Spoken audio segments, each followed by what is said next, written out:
Welcome to the third video in our UV Python playlist regarding Houdini.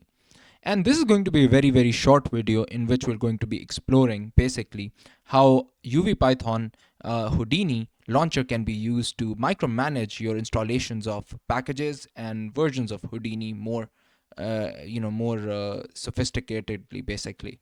So buckle up and let's move on to this step of the Houdini process. All right, so we're moving towards basically Houdini Launcher.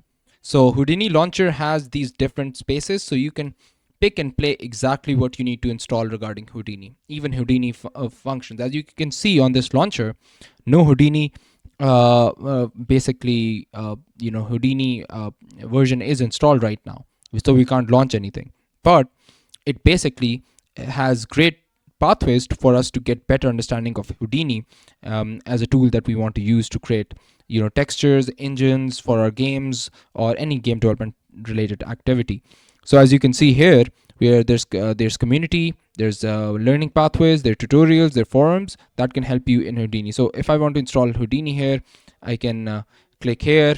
It's going to take me back to the SideFX website, where I just need to use my login to enter, and then select basically what we need to do with the Houdini. So with that, let's move on to the next section for this video.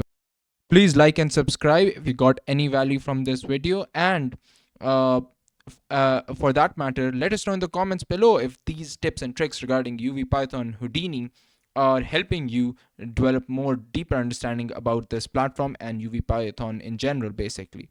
So with that, we're going to wrap up this video and we'll see you in our next video. Thank you.